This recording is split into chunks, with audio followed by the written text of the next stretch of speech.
Well, I got friends in low places. What up? This is your girl, your favorite paralegal,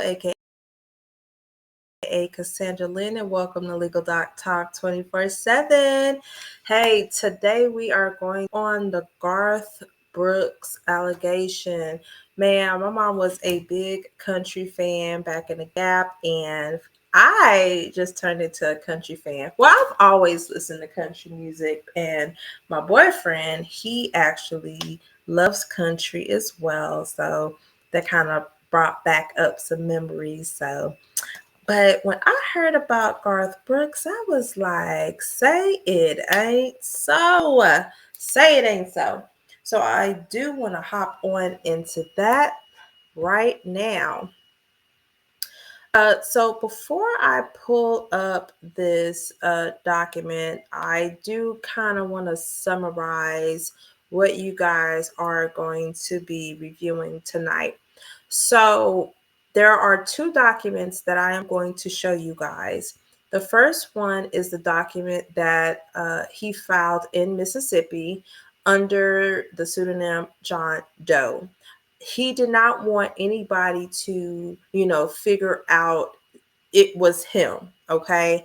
The reason that he ended up filing a lawsuit was because the Jane Doe was making, how can I say this? Blackmailing him to pay her, and she was threatening to sue. Okay. He filed his petition in September. Jane Roe ended up filing her petition in October. So she pretty much went ahead with it. So you guys have a general timeline. So she was doing all of this stuff trying to get him to pay. Then she said, hey, if you don't pay me, I'm going to file a suit. So before she did that, he says, okay, well, I'm going to file a lawsuit and we'll see what that goes. And obviously, she didn't get paid because she ended up filing a lawsuit. So we're going to go ahead and take a look at the complaint that was filed in the Southern District of Mississippi on September 13th. So let's hop right on into this. Alrighty, so this is the Jane Doe. All right, so we have the complaint. Now, this one is going to be a little bit different. It's not like your normal lawsuits, because we have to put in mind that he filed a lawsuit against her. So there's some words that you guys may be unfamiliar with that I will give you the definition and an example. So this is just like, for instance, with the Diddy trial, they were saying all these allegations about him. Now, if he would have filed first, then that would have been a different story. So in Garth Brooks' case, he filed anonymously under the pseudonym John Doe against Miss Jane Roe, and you'll kind of figure out who is who when we start reading the petition.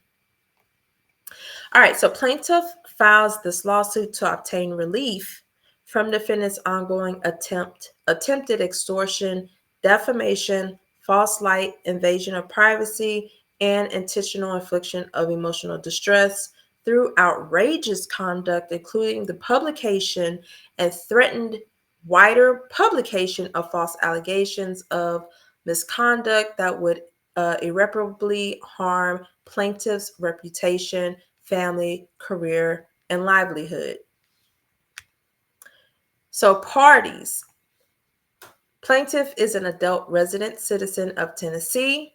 Plaintiff brings this action under the pseudonym John Doe to avoid the irreparable harm to reputation that he seeks to prevent through this action.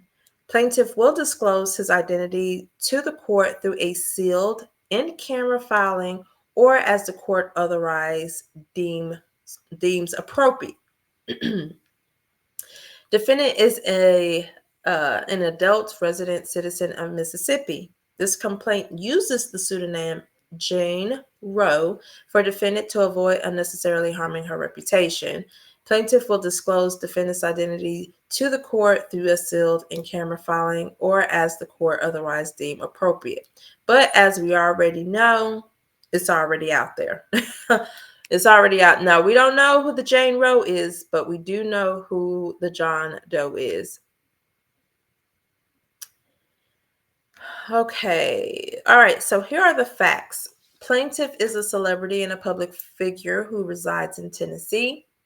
Defendant worked professionally with plaintiff as an independent contractor for approximately 15 years before she relocated from Tennessee to Mississippi in May of 2020 during COVID. Soon after moving to Mississippi, defendant apparently encountered financial difficulties and asked plaintiff for financial assistance.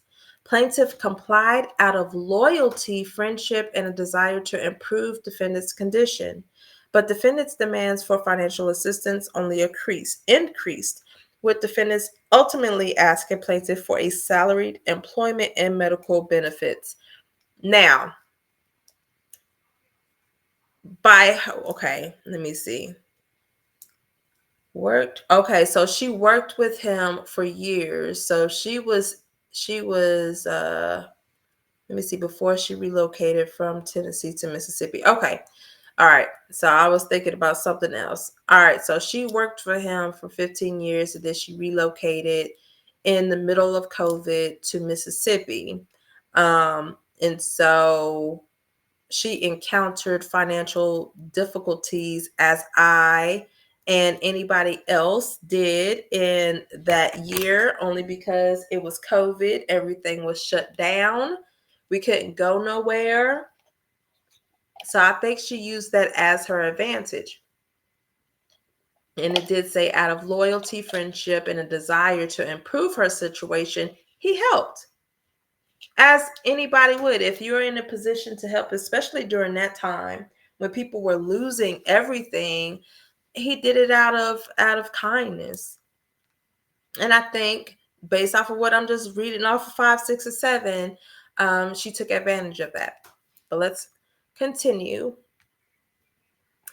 When plaintiff advised he could not agree to defendant's demands for salaried employment and medical benefits, she responded with false and outrageous allegations of that type of misconduct she claims occurred years ago. Specifically on July 17, 2024, an attorney acting at defendant's direction sent plaintiff and others with whom plaintiff professionally works in ostensibly confidential demand letter alleging a litany of misconduct by plaintiff ranging from allegations of grooming, creation of a sexual hostile work environment, unwanted touching, and SA. Defendant also alleged a belief that plaintiff planned to hire someone to unalive her. The July 17th demand letter was the first time plaintiff learned of all these allegations, none of which has any basis in fact. Defendant threatened in the July 17th demand letter to publicly file an enclosed draft civil complaint against plaintiff, repeating the same fabricated allegations unless plaintiff agreed to pay defendant millions of dollars not to file the lawsuit. The letter referred to various celebrity misconduct lawsuits featuring multi-million-dollar jury awards. So she was doing her research and said, I could get some money from this. And that's what goes on in some people's head, especially if they are in a financial bind. They're going to do anything in their power to get money by any means necessary. Not saying that's how she was thinking, but based off of what I'm reading, I can only assume that. In a follow-up letter dated August 23rd, 2024, defendant, through her attorney, offered to refrain from publicly filing her false and defamatory lawsuit against plaintiff in exchange for a multi-million-dollar payment. She threatened that if plaintiff failed to meet this demand, he would face exposure of many millions of dollars based on his net worth. Defendant's allegations are not true. Defendant is well aware, however, of the substantial irreparable damage such false allegations would do to plaintiff's well-earned reputation as a decent and caring person, along with the unavoidable damage to his family and the irreparable damage to his career and livelihood that would result if she made good on her threat to publicly file her fabricated lawsuit. Indeed, such knowledge no doubt explains why defendant threatened to file suit through a confidential demand letter rather than simply filing suit to redress her alleged untrue injuries. Pretty much they're saying, why go through all this and sending a demand letter saying, I'm going to sue you if you don't pay me this, instead of just filing the lawsuit? I mean, I can understand why they did that, but the way that she went about the demand letter, as far as the contents, like, okay, if you don't do this, in the contents of the letter, that is what's really disturbing. It's not a true demand letter where you say, hey, this is what happened, such and such, and I'm demanding this amount. But for you to just go above and beyond in a confidential demand letter, that's crazy. I didn't even look to see if he attached that, but I'm sure during the discovery phase, they will actually do that. Claims for relief. So this is what Garth Brooks is asking the court. He's requesting from the court. Defendant's publication of such false allegations and her threat to file a lawsuit, more widely publicizing such false allegations against plaintiff, has given rise to a justable controversy between the parties, entitling plaintiff to a declaratory judgment pursuant to the U.S. 28 of the United States Code, Section 2201, that defendant's allegation of that type of misconducts are untrue. So what is a declaratory judgment? A declaratory judgment is pretty much, well, let me say what it's not. It's not like your normal cases where you are filing a lawsuit, they fail to respond, or they respond and the judge says, okay, I'm awarding you this amount. Okay, that's not what a declaratory judgment. So it's not like a judgment where the court orders a party to either do something or pay something for violations of the law or imply any type of injunction. Okay, what it is a court ruling from the judge that is defining the legal relationship between the parties, and they're also defining what their rights are in that matter during the legal proceedings. Okay, it determines how the law applies to a particular situation. All right. So with that being said, defendant's false allegations and her threats to wrongfully assassinate plaintiff's character through the public airing of such revulsive and untrue allegations have caused plaintiff emotional distress, including anxiety and fear for himself and his family. Defendant's attempted extortion of plaintiff for millions of dollars through such untrue, lewd allegations constitute intentional, outrageous conduct that was intended to and did in fact cause plaintiff serious mental injury, amounting to an intentional infliction of emotional distress, for which plaintiff is entitled to recover compensatory and punitive damages. So in this first part, what they're saying is they want the court to rule or provide a ruling of the defendant's right to sue for these allegations that are untrue. So it's like, does she have the right to sue for something that is untrue? So that's what he's asking for in that declaratory judgment. Here, because of those false allegations, right, and her extortion method, it caused him mental injury. So he's asking for compensatory and punitive damage because of the mental anguish, the mental injury, and the infliction of emotional distress. Defendant has defamed plaintiff by intentionally publishing her July 17th letter and a closed draft complaint containing these false allegations of misconduct to persons other than plaintiff. Defendant intentionally published these statements to others with knowledge that the statements were false and defamatory. Defendant's publication of these defamatory statements was not privileged, but was made with malice, ill will, and for the improper purpose of extorting an unwarranted payment from plaintiff. Defendant's intentional defamation of plaintiffs entitled plaintiff to recover compensatory and punitive damages. Defendant's malicious publication of her false allegations of misconduct also placed plaintiff in a light that would be highly offensive to any reasonable person. Defendant intentionally published these statements with knowledge of their falsity and with knowledge of the false light in which the statements would place plaintiff.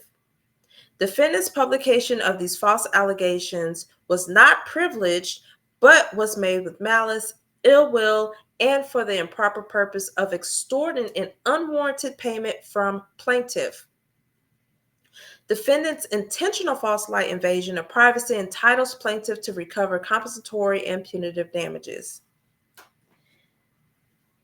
Now, compensatory obviously is sums of money that the court usually awards to anybody who suffered any type of loss of injury due to the unlawful conduct of another individual.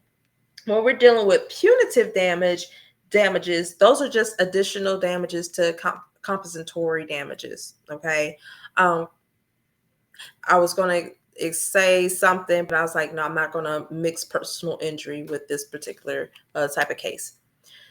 Plaintiff is also entitled to preliminary and permanent injunctive relief, prohibiting defendant from continuing her attempted extortion, defamation, and false light invasion of privacy, and for making good on her threats to more widely publicize her false allegations against plaintiff. So that's what he's looking for. He's looking for temporary injunctive relief for her to stop doing what she is doing. And then once everything is settled in this matter, for her to never, ever, ever, ever, ever again do something like this, to pretty much keep his name out her mouth. Okay? Plaintiff will suffer irreparable harm to his reputation, his family, and his career and livelihood if defendant is not so enjoined. Monetary damages cannot adequately compensate plaintiff for these injuries. Defendant will suffer no hardship from the injunction of her wrongful conduct, while plaintiff will suffer irreparable harm if no injunction is issued. Finally, the public interest will not be deserved by the requested injunction because the public has no interest in furthering defendant's extortionate scheme through the publication of her false and salacious allegation. Accordingly, plaintiff requests that the court award him the following relief: a declaratory judgment that defendant's allegations against him of misconduct are untrue.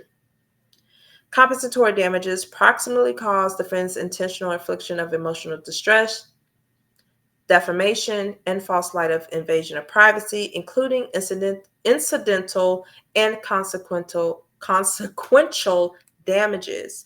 Punitive damages in the amount sufficient to deter similar future behavior, preliminary and permanent injunctive relief, prohibiting defendant from continuing her extortionate behavior and from further publicizing her false allegations against plaintiff, plaintiff's reasonable costs and attorney fees, prejudgment and post-judgment interest, and such other relief as court deems appropriate. He demands a trial by jury. And that's it. So this is what Garth Brooks, aka John Doe, filed on September 13th, 2024. Now, fast forward to October, Jane Roe decided that she wanted to file suit against him, and she actually named him. We would not have known anything. We wouldn't have known anything, y'all, until she filed this. And people put two and two together. So in Los Angeles, she went ahead and she filed suit for assault, battery, sexual battery, Bain Act, Ralph Act, and gender violence. She's also requested for a jury trial. Whew, this is crazy. So now this is how we're going to get the true picture of their relationship, because he didn't go into detail on that. He didn't go into detail at all. Alrighty, so we are going to look at this. Jane Roe, who is the plaintiff, and she's going to be further known throughout this pleading as Miss Roe, she hereby submits her complaint against defendant Garth Brooks. So she just came out and said the man's name. Preliminary statement. In 1999, plaintiff was hired to do the makeup and hairstyling for the Grammy Award-winning artist Trisha Yearwood. Miss Roe continued to work for Miss Yearwood over the years, as well as for many other celebrities. And in 2017, she started to do makeup and hairstyling for Garth Brooks, Miss Yearwood's husband. By 2019, after Brooks learned that Miss Roe was experiencing financial difficulties, he hired Miss Roe more often. She was grateful for the additional income and thanked him repeatedly. It did not take long for Brooks to take advantage of her financial hardship. Brooks seized that when he saw an opportunity to subject a female employee to a side of Brooks that he conceals from the public. This side of Brooks believes he is entitled to gratification when he wants it, and using a female employee to get it. It's fair game. Out of all the years, I have never heard anything about Garth Brooks. I haven't. And if it was put out there, I'm assuming that I just never really paid attention. But I have never ever heard of anything. So this here is really news to me. So I'm just kind of interested. I can't really say too much on it, because we all, just like if we look in the Diddy case, I never really cared for Diddy, but at the same time, it's just like you never really know a person until you see something, until you actually witness it. Just like with the Cassie video, before the video came out, nobody believed her because they was like, Diddy wouldn't do that. Blase, blase, blase, blase. And then the video comes out and then everybody's like, oh my gosh. I'm just waiting for somebody to put something out about Garth Brooks, and I'm like, oh my gosh. So it is true. So it is true. Okay, let's see. All right, so here it says on, not on, but one day in 2019, when Miss Roe was at Brooks' house to style his hair and to do his makeup, she looked up in horror as Brooks walked out of the shower naked with him. And that's why I got the trigger warning. Yeah, so that part. And pointing his ding dong at Miss Rowe came directly towards her. I'm not laughing. I'm just like, oh my God, they're so detailed. He grabbed her hands and forced them onto his erected. Brooks appallingly told Miss Rowe that he had fantasized about this moment and wanted her to perform oral on him so that he could, that part, specifically while she had her glasses on. Shocked and confused, Miss Rowe pulled back and said she was not going to do what he wanted. Knowing that she needed the work, however, Brooke correctly predicted that Miss Rowe did not leave. In May 2019, he asked her to travel to Los Angeles with him for a Grammy tribute to Sam Moore. Usually there were others on Brooks' private jet, but this time Miss Rowe and Brooks were the only two passengers. Once in LA at a hotel, Miss Rowe could not believe that Brooks had booked a hotel suite with one bedroom and she did not have a separate room. After they arrived, suddenly Brooks appeared in the doorway to the bedroom, completely naked. He stood there with flexed his muscles. Miss Rowe immediately had a sick feeling in her stomach, knowing she was trapped in the room alone with Brooks, with no one to help and far away from Nashville. Tragically, her worst fears came true when seconds later he was towering over her, his 6 foot and almost 300-pound frame ready to pounce on Miss Rowe, who was less than 5 feet and 100 pounds. As she began to panic, he grabbed her hands and pulled her into the next room and onto the bed where she could not escape his physical domination. Brooks' grip of Miss Rowe was painful and traumatic.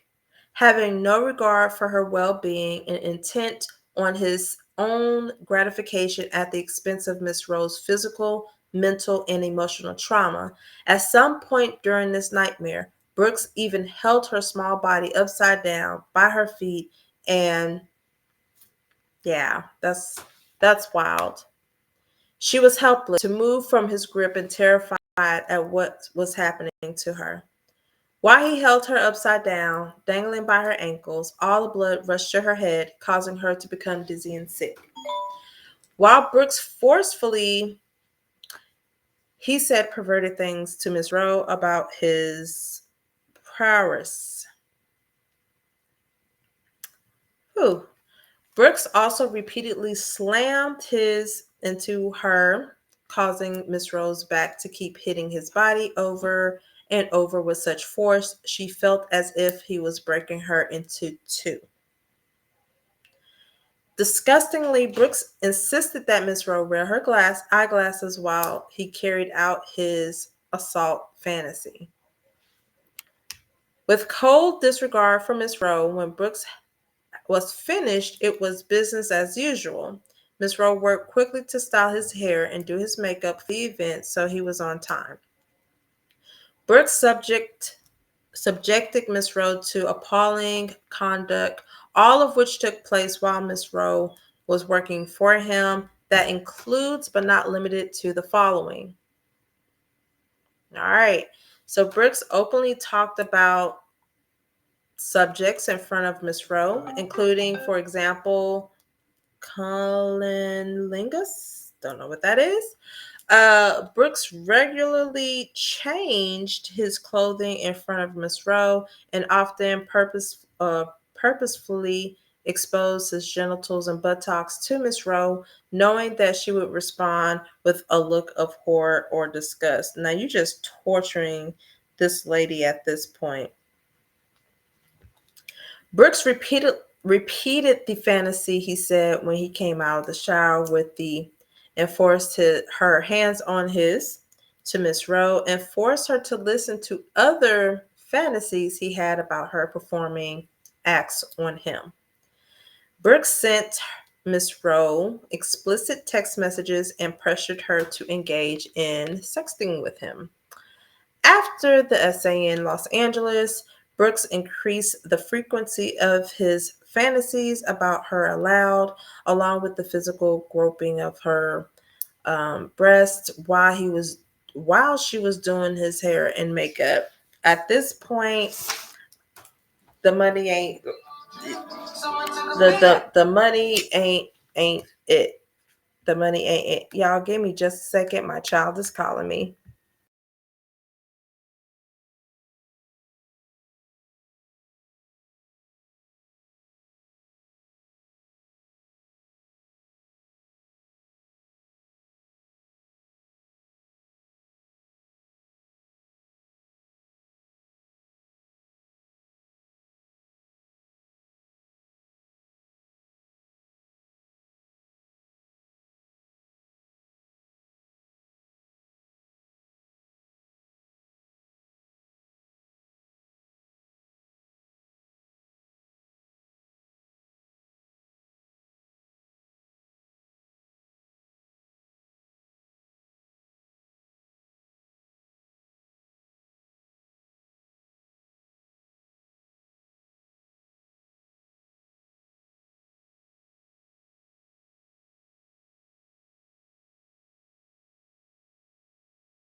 Thank y'all for holding.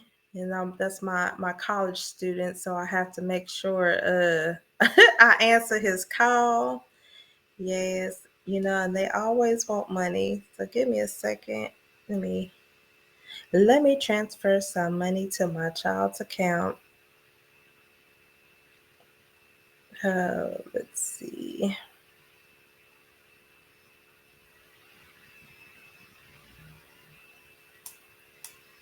I'm not gonna send him too much because that kid. Okay. All right. So let's get back to where we started. I do apologize for that. And usually I'll be editing, but I'm not an editor, so this gonna be cutting on raw. No pun intended right there, okay? All right. So let's see. Oh yeah, that's what I was saying. At this point, I would have skedaddled. I would just have to find me a part-time job or work 2, 3, 4, 5 jobs to make ends meet because there's no way I'm going to sit there and continue to like there's no way. There's absolutely no way. I'm trying to make this bigger for you guys so y'all can see. Absolutely no way. Let's continue. Other explicit remarks by Brooks included him telling Miss Roe that he had effed multiple women in every corner of a hotel room, white, black, brown, or whatever, and also said that he had done so on every surface in a hotel room. Brooks' increased frequency of his charged conversations included his repeated remarks about having a threesome with his wife, Miss Yearwood, in which he suggested that Miss Roe would be the third person, which Miss Roe believes Brooks' wife overheard on at least one occasion. Ma'am, you knew your husband was like this? Baby. On too many occasions to list, Brooks would lasciviously stare at Miss Roe's breast and pressure Miss Roe to open her shirt to allow him to physically touch her breast for purposes of his arousal after Miss Brooks would then do that. And regarding this, Brooks, who said he would take care of himself, also told Miss Roe he could not let her see because one eye is gallons. I'm trying to say this and I'm picturing him saying it in my mind, but I just can't picture that. But this is crazy. In late October 2019, Brooks brought Miss Roe to Los Angeles for 5 days, during which he physically groped her body, including her breasts. Miss Roe was terrified to be in the hotel again, worried that he would force himself on her. Her fears were justified as one morning when Miss Roe went to Brooks' room to do his hair and makeup, he was on the bed, face down, wearing loose shorts and holding his crotch. And it made it clear that he wanted to do what he had done before in Los Angeles with Miss Roe on May 11th. Miss Roe managed to escape the situation because he was running late and people were waiting to pick him up. The reason why this was filed in Los Angeles is because the activity took place in Los Angeles. The incident took place in Los Angeles. So anytime you're filing a lawsuit against a defendant, you file it in the place in which the incident occurred or where the defendant lives. But in this case, the incident took place in Los Angeles, therefore she filed in Los Angeles. At times, Brooke implied the groping of her breasts would continue despite Miss Roe insisting that this was unwanted. For example, one time when he said while groping her, next time we mess around, and Miss Roe clearly said no, he became visibly angry at Miss Roe and left. The frequency was such that it was inevitable that other employees of Brooks likely saw or heard instances of the unwanted physical groping of her breasts while she was styling his hair and doing his makeup. Did y'all not say anything? On or about May 2020, Brooks, while speaking to his manager and with his wife also present, directly in front of Miss Roe, talked about inventing a shampoo bottle that would double as a dildo. When Ms. Roe became uncomfortable and would not join in the conversation, Brooks became upset and slammed his fist down on the kitchen counter in frustration so hard that the items on the counter moved, and he leaned in and spoke in a threatening manner to Ms. Roe. Following this incident, Ms. Roe sent a text to Brooks. I have thought a lot about the conversation of last Monday. I can't work in an environment where explicit comments are made about shampoo bottles doubling as dildos. I mean, you know harm, and if you truly value my work, I'm happy to show up tomorrow and whatever you may need my service or whenever you need my services. That right there, that text would have been, how can I say this?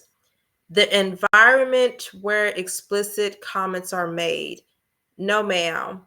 The environment where he felt comfortable doing what he was, the groping, the incident that took place in Los Angeles, I would have called it quits then. I would have called it quits then. During my conversation in 2020, after she told Brooks that she was upset, he told his wife that Miss Roe has seen his. Brooks tried to minimize what happened and said, "Oh, sweetheart, for one, I think I know Trisha pretty well and she wasn't uncomfortable. And I saw it and I said, you saw my stuff. That was it. We were talking about something that just came up. Look, I'm worried you are overthinking this." Oh, wait, 2020. Yep. Because I'm trying to read the timeline. Yep, that's right. That's right. All right, so after the essay in Los Angeles, Brooks told Ms. Roe about a mysterious text message he received in which a person claimed that Brooks had ruined his life. In a phone conversation about this text, Brooks said he had no idea who had texted him the message and suggested that he thought it was Ms. Roe's husband who had sent the text and tried to get her to reveal her husband's phone number. Ma'am, you was married? Baby, and let me tell my man that this happened. He wouldn't care who you are. He would not care who you are. Okay? Brooks told Miss Roe, I never want to hurt anybody. So that one, the mysterious text, it bothered me. It bothered me. I didn't know the number. Still referring to the supposed text message, Brooks also said, and that killed me. It broke my heart. Like, God, I never want to hurt anybody. So I was scared to death. Brooks then started to talk about the fact that Miss Rowe had not worked for Brooks for several months, so he had one of his employees call her to see what was happening. And then, when they called you for work and you couldn't do it for 2 months, I was like, oh crap. That's what I thought. Oh crap. So I was trying to seek you out to come talk or whatever I needed to do, but just I don't want to hurt anybody, man. And I just felt bad. Of course, Brooks knew that the essay in Grape that he had subjected Miss Rowe to in Los Angeles was bad. And further, she had told him about the severe back and neck pain she was experiencing. Okay, so the injuries were sustained from this here. One of the things that she is definitely, and I hope that she was able to do so, was go to the hospital. And yeah, if you didn't go to the police department, I surely hope that you went to the hospital to go get checked out. Your medical records need to show that you were, the incident, because normally anytime there is an incident and you go to the hospital and you tell them what happened or how you sustained these injuries, it is documented in the medical records. And that's why the attorney office, when we request medical records, we do it one by affidavit, but we request the whole record. So from the time you check in to the time you're discharged, all of that information is included in that document. And that's what will help your case, especially if you are going to be suing him not only for the essaying, but for any type of injuries that you sustain. But yeah, so she told him about the severe back and neck pain she was experiencing, concerned about the repercussions if she denied him the ability to force himself on her again. Ms. Rose said on a call to Brooks in 2020, I want to make sure that even though I told you no, that you're cool with no. I mean, no, as in no fooling around like we had done. You are cool with that, right? Now, this part, no fooling around like we had done. His attorney team is going to take that one part and be like, okay, so this was consensual. Because you're making it seem as if you guys were fooling around the first time. I'm just throwing that in the air. She was fearful that despite what he said, that Brooks was angry and upset with her. She was fearful that despite what he said, that Brooks was angry and upset with her. Ms. Rose said, when I saw you with another music artist, you were pretty upset with me. Incredibly, Brooks replied as follows. No, I would never be upset with you. Look at this way, okay? Look at it. The best way I can explain it is me and you broke into a jewelry store, and the second we broke the door, we looked at each other and said, this isn't right. But we already had broken the door. And so I think me and you get out and run and just hope that nobody ever finds out. and just love one another and be friends. Is that fair? I'm not even going to respond to that. Brooks told her in 2020, I work with the best, and I don't want to do something stupid that breaks up this team. So I will do whatever I need to do or do whatever I don't need to do. But I just want to keep working with you. But if you feel weird working with me, it's fine. We don't have to work together. In response, Miss Rose said, I've never found myself in a situation that is, I just don't know that I'm going to be able to look up from. And I am a little frightened of you. I really am. Brooks said, Sweet baby, I'm so sorry. I can't imagine. That makes me frightened of you. In this phone conversation, Miss Rowe explains that it would be difficult to work with Brooks again, to which Brooks said, I am asking you to work together forever, and you have a place here as long as you want it. I'm lucky to have you. I don't want this to go anywhere, and I don't want something that happened in the moment to screw the whole 20 years I've known you. In addition to phone calls, there were multiple text messages between Brooks and Miss Rowe. But while Miss Rowe was at the studio with Brooks to style his hair in 2020, Brooks surreptitiously took her phone and deleted most of the text messages that he had sent her containing explicit content. Wow, typical. Now, here's the thing with that.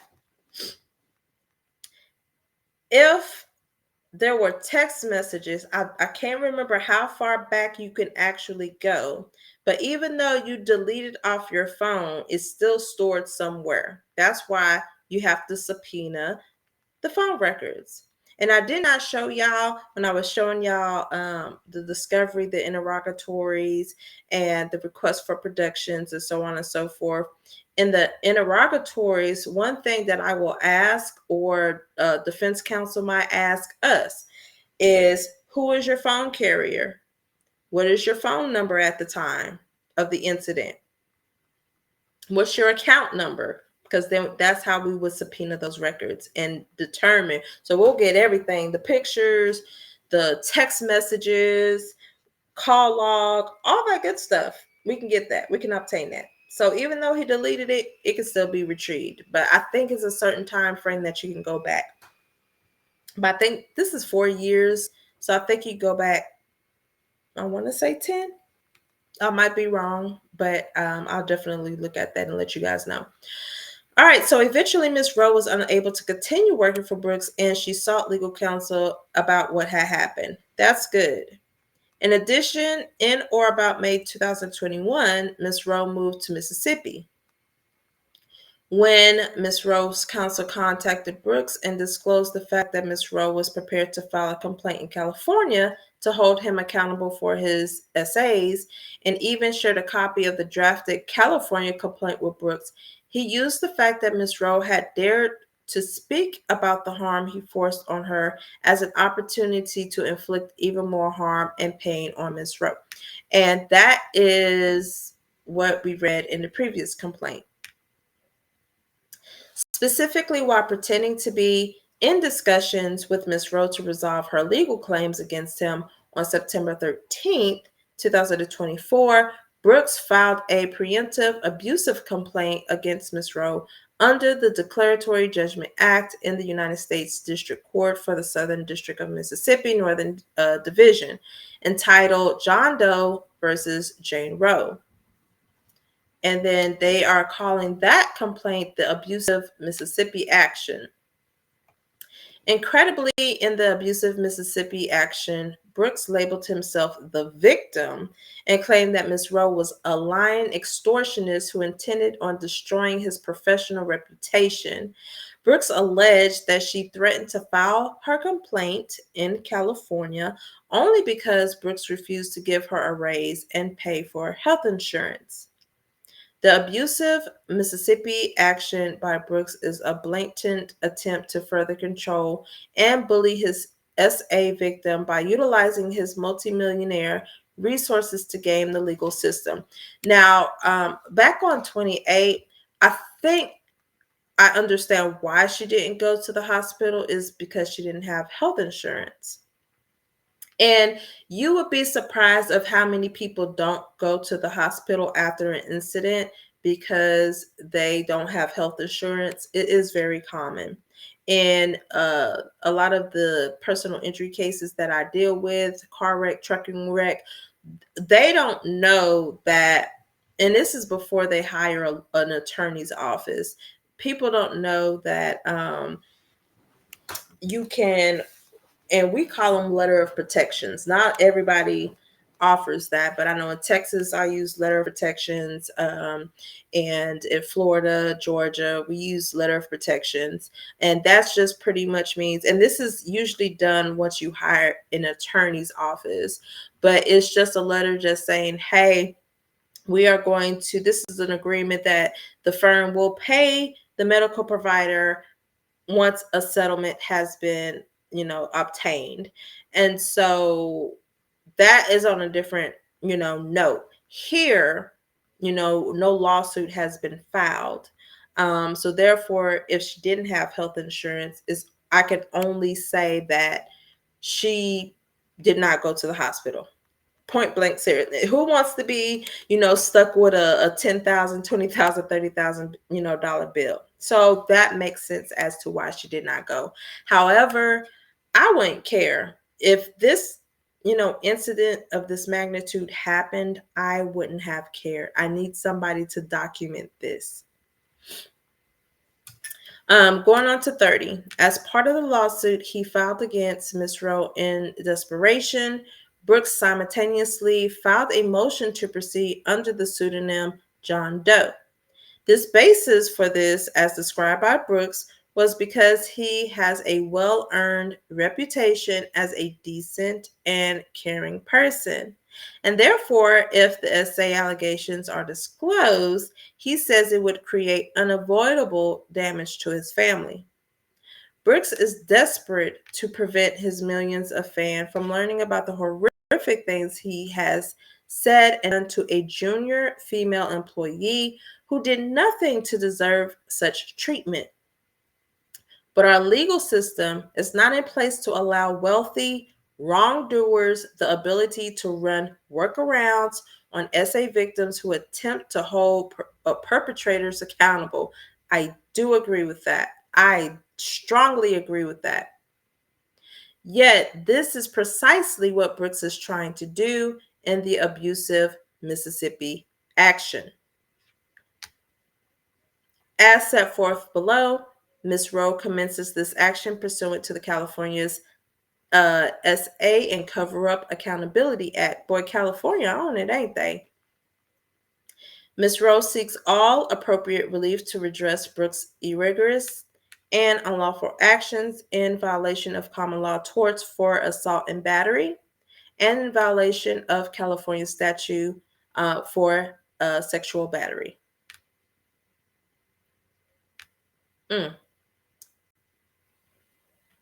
Oh, and that was just a preliminary statement. Oh my gosh. All right, so we have the parties. Jane, Mississippi, Garth Brooks is in Tennessee. And California has it because this is where the action took place. Let's see. Garth Brooks is 62, two-time Grammy Award winner. Sold more than 162 million albums. What? Has sold more than 162 million albums, making him the second best-selling artist of all time, second only to the Beatles in total album sales. You know why they're doing that, right? They gotta show that this man is wealthy. They have to show that he is wealthy. His estimated net worth is about $400 million. And Forbes estimated that he made $45.5 million in 2018 alone. When he is not recording music and selling it, Brooks is involved in numerous foundations and charities, including many dedicated to children. For example, he founded the Garth Brooks Teammates for Kids Foundation, which, in partnership with professional athletes, corporations, and other celebrities, help children by funding and supporting programs in hospitals, sports for inner city children, and educational opportunities. In addition, Brooks is involved in Habitat for Humanity, the Carter Work Project, in which he and his wife were named the inaugural Habitat humanitarians alongside President Jimmy Carter and former First Lady Rosalind Carter. In connection with this charitable work, Brooks has publicly said that when I think of home, it is a safe place. One of those things that you don't really think about every day if you have always had a place to live. The thing that I have learned through volunteering with Habitat is everybody doesn't have a roof over their head. But what I love about Habitat is that it provides the basic first step that creates a haven and a safe place. Brooks' wife, Ms. Yearwood, had publicly said about Brooks' volunteer work with the Habitat for Humanity the following: with Garth, generous is the word that comes to mind. He really takes joy in helping others. I think Habitat fits him perfectly because it gives him a chance to do all things that he is just so good at naturally. Brooks, through his foundation, built a playroom inside of the UCLA Mattel Children's Hospital that going about. This is a child life zone. And what I love about child life zones, it is the one place in the hospital that doctors are not allowed. If you got a child that needs care, what happens to their brothers and sisters? Well, they come down here and they get to be brothers and sisters together here. Brooks helped to build more than 15 children life zones in hospitals across the country. You see this? He does a lot of foundational work, and that is what he is scared of. His reputation will be ruined. And now well, yeah, it's already out there. So I'm pretty sure that they are giving him the side eye. And a lot of people don't want to be associated with individuals that do these harmful things. Now I understand it's innocence before, you're guilty, and you got to stand trial and everything. But now it's just like, okay, do we wait to pull the plug or do we pull the plug now? Diddy, for instance, they really didn't do anything until that hardcore evidence came out, that tape. Look at Jonathan Majors with the domestic violence incident. Marvel waited until there was a verdict or a ruling, and then they said, okay, we have to part ways. So it just all depends. But you working with children, I don't know if they're going to wait to pull the plug, but we shall see. Helping children and building houses are not the only charities Brooke has dedicated resources to. He also helps support cancer research, has held concerts to fundraise for public television stations such as Austin PBS, and even made a surprise appearance at the Nashville Unlimited Christmas concert held at Christ Church Cathedral to benefit a nonprofit in Nashville. In 2024, Brooke performed on Mother's Day at the Vatican as a part of the World Meeting on on Human Fraternity, organized under the theme of hashtag Be Human in the atrium of St. Peter's Basilica.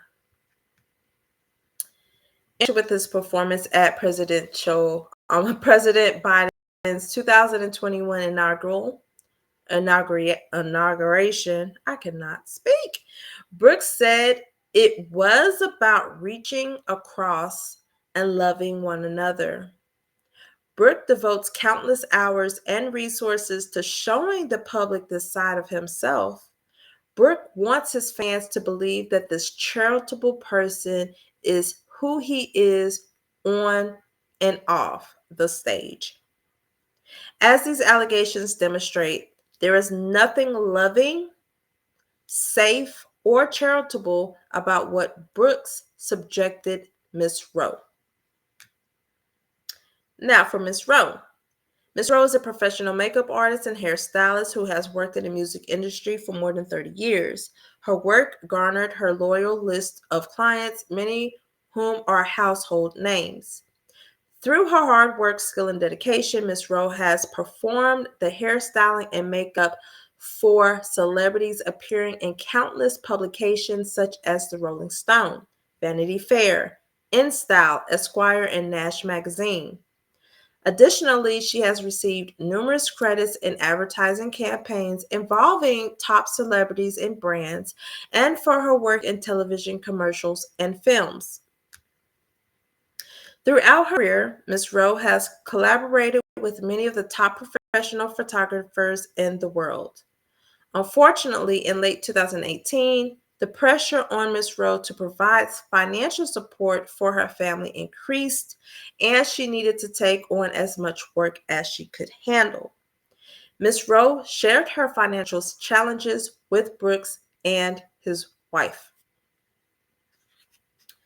Brooks preys on Ms. Roe's hardship. As part of her work for Brooks, Ms. Roe traveled to stadiums for concerts such as the Notre Dame as part of his tour in 2018 of October, and to the studios for filming for commercials and interviews such as in December 2018 to New York City for the CBS morning show. She often performed work for him at the home he shared with his wife. Brooks intentionally fondled, grabbed, and kissed his wife in close physical proximity to Miss Roe in a way that made Miss Roe feel extremely uncomfortable. In addition, Brooks would tell Miss Roe that he thought it was hot to see his wife be with another woman sexually and implied that she could be the other woman. Although it was disturbing, she did not respond to these suggestions. Miss Roe had worked for Miss Yearwood since 1999 and worried that Miss Yearwood would hear things he was saying to Miss Roe and be upset with her, even though, of course, such behaviors was initiated by Brooks. For example, Brooks openly talked about sexual subjects in front of Miss Roe, including cunnilingus. I have no clue what that is. I'm not pulling it up online, but let me pull it up on my phone because I'm curious as to, and I know I'm not saying it right, but we're gonna find out. Okay. So that's dealing with oral, consisting of the stimulation of the vulva by using the tongue. Oh God, whoa. Okay. Well, okay. Brooks regularly, I've never heard of that word before, but now, and I think I seen it in that Diddy pleading that I read a long time ago, but interesting. Brooks regularly changed his clothes in front of Miss Roe and often purposefully exposed his genitals and buttocks to Miss Roe, knowing that she would respond with a look of horror and disgust. In 2019, when she was at Brooks' home to do his hair and makeup, Miss Roe set up her supplies in his bathroom as usual, but while she was setting up, Brooks started taking a shower in front of her. They came out naked with that pointing directly at her. In shock, before she knew it, he grabbed her hands and forced them onto his stuff. Disgustingly, Brooks said that he wanted her to go down on him, and he said he had fantasies of her going down on him with her glasses on and all over her face. After this event, Brooke continued to repeat this particular fantasy to Miss Roe, as well as other fantasies he had about her. Brooks sent Miss Roe explicit text messages and pressured her to engage in sexting with him. On too many occasions to list, Brooks would, and this is Yeah, this is pretty much the same thing that we read above. Okay. This is just walking down, this is breaking down the assaults in California. So they traveled to San Francisco April 30th to May 1st, 2019. He asked her to work in Los Angeles for a tribute show for Sam Moore on May 11th, 2019. They left in the early morning hours from Nashville and arrived to Los Angeles and went directly to the hotel. They were the only two passengers on the private jet, which was unusual. She learned that he only booked one hotel room.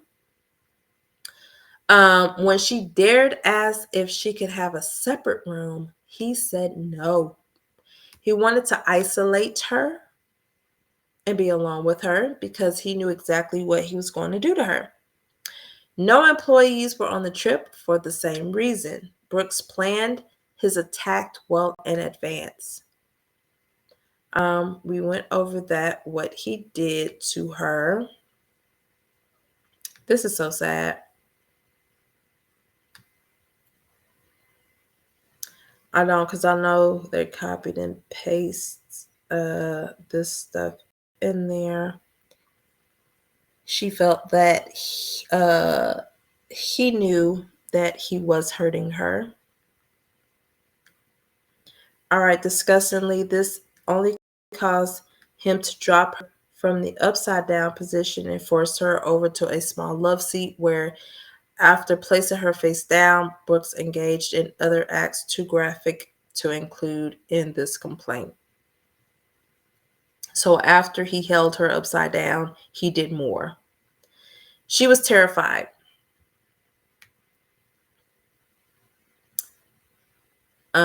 She stated that she quickly styled his hair and do his makeup for the event.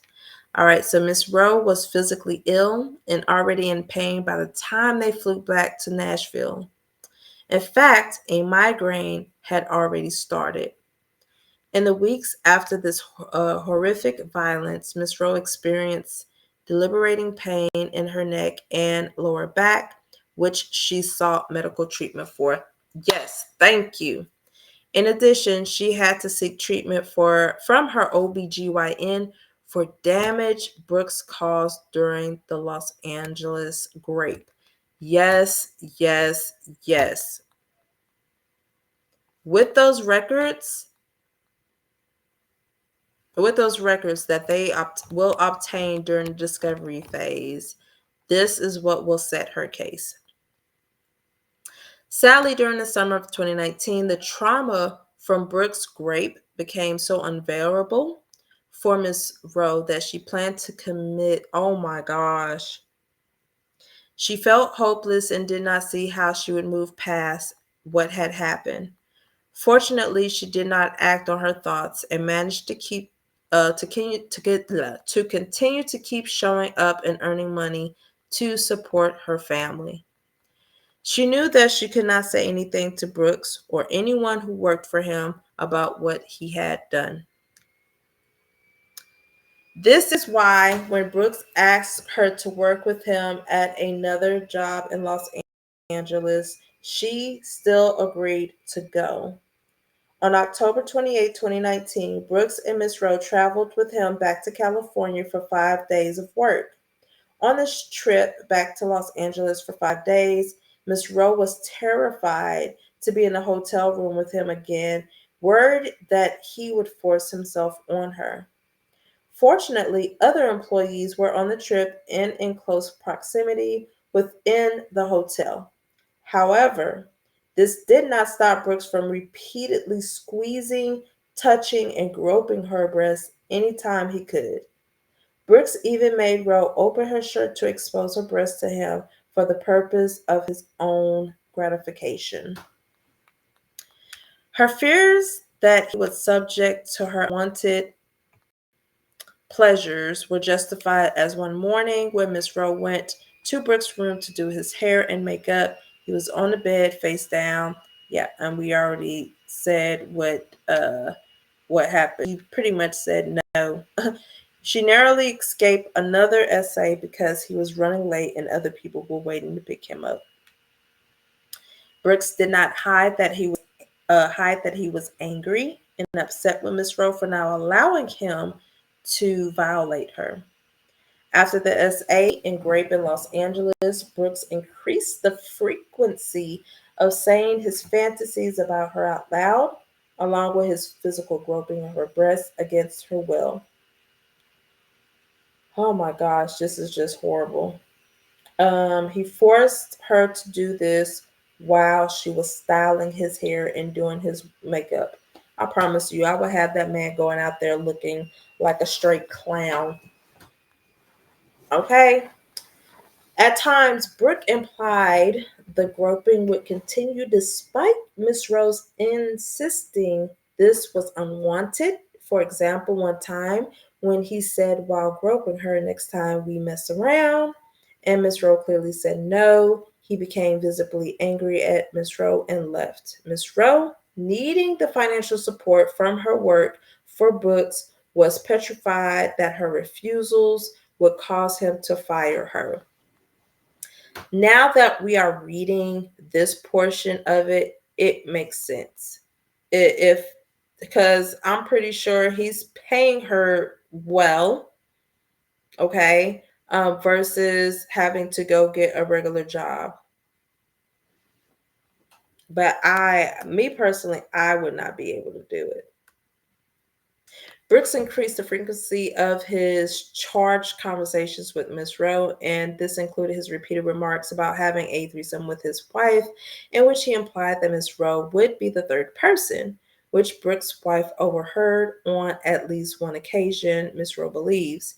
In or about May 20th, Brooks, while speaking to his manager, Randy, and Miss Yearwood directly in front of Miss Rowe, talked about inventing the shampoo bottle. All right, so they already talked about that, what happened during that incident. Okay. Uh, After sending the text that so remember she sent him a text saying how uncomfortable she was with that conversation, and just say, I am here if you need me for work. So after sending that text, she wrote him an email with the same content and copied Miss Yearwood on the email. Additionally, during the phone conversation in 2020, Brooks said, inter alia, the following to Miss Rowe. After she told Brooks that she was upset, he told his wife that Miss Rowe had seen his. Brooks tried to minimize what she said. Okay, we pretty much know what that was about. Let's see. And then they're talking about the mysterious text message about someone said they ruined his life, and he thought it was Miss Rowe's husband. Let's see. Yeah, this is pretty much copy and paste, copy and paste. The jewelry store analogy, that was just weird. All right, so in his abusive Mississippi action, Brooks said Ms. Rowe falsely accused him of misconduct. He will not be able to explain why he told her in 2020, I work with the best and I don't want to do something stupid that breaks this team up. I will do whatever I need to do or do whatever I don't need to do, but I just want to keep working with you. But if you it's fine, we don't have to work together.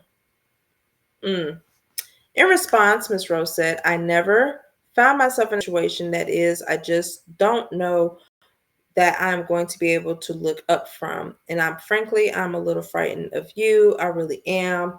And we already spoke about that. Let's see.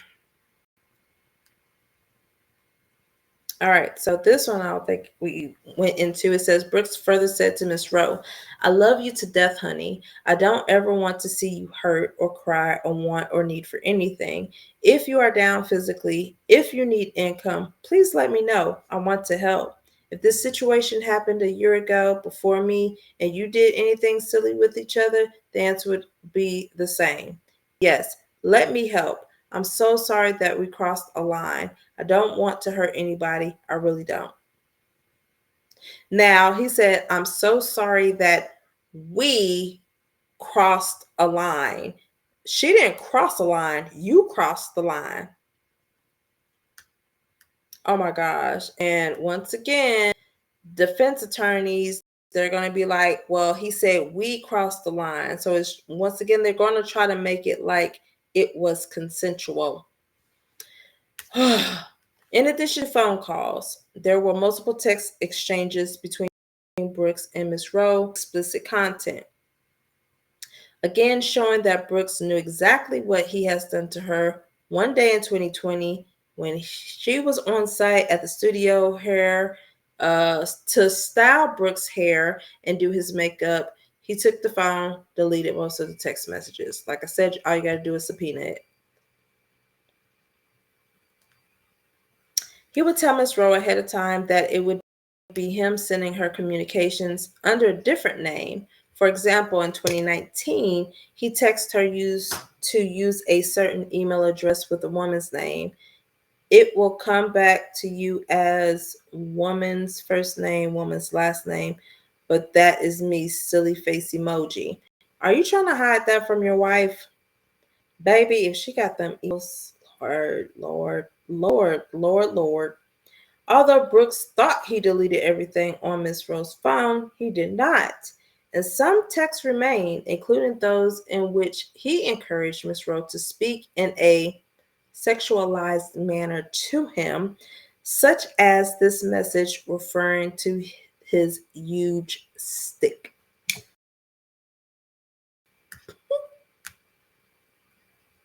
Oh. Redacted.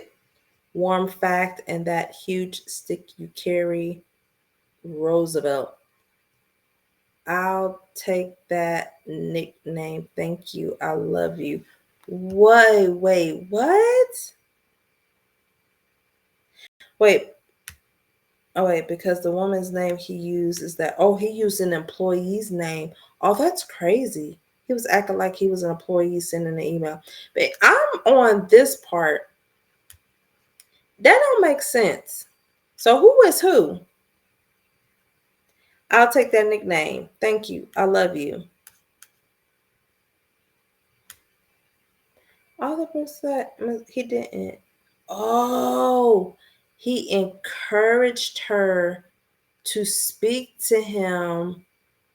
Wow. Okay. So, and that huge stick you carry, Roosevelt.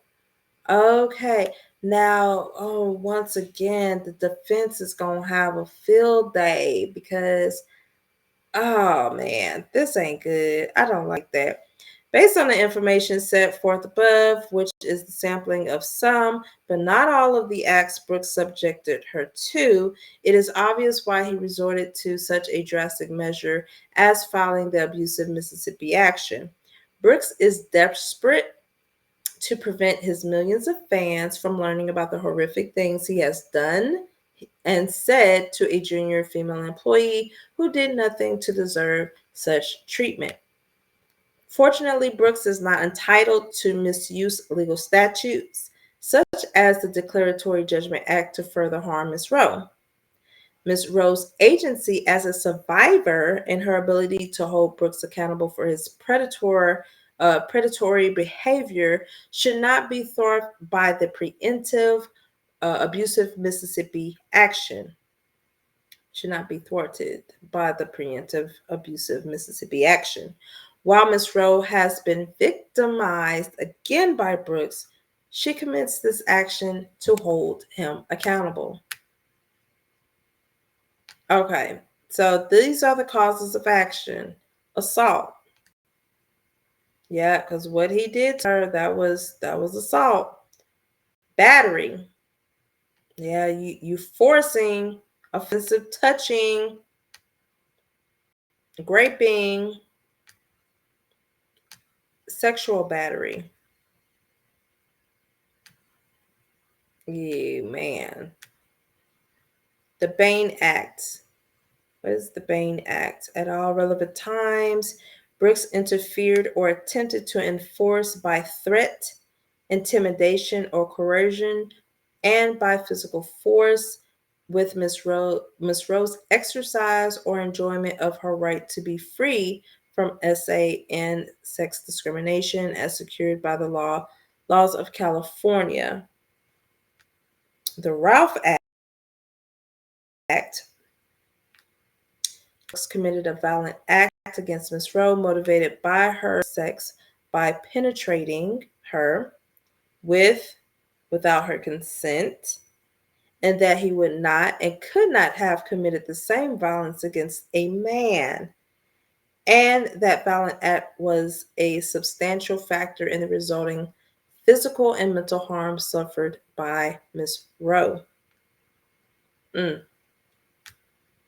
He intentionally subjected her to unwanted oral against her will, unwanted groping, touching, squeezing. God, man. Gender violence, same thing. You doing this to her because she is a woman. You won't be able to do that to a man.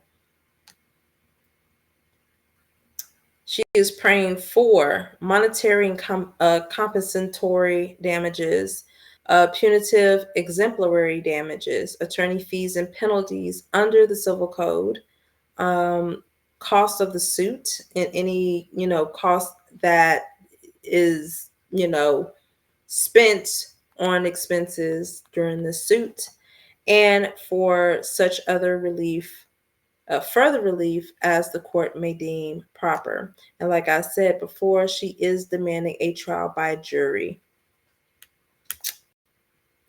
Uh,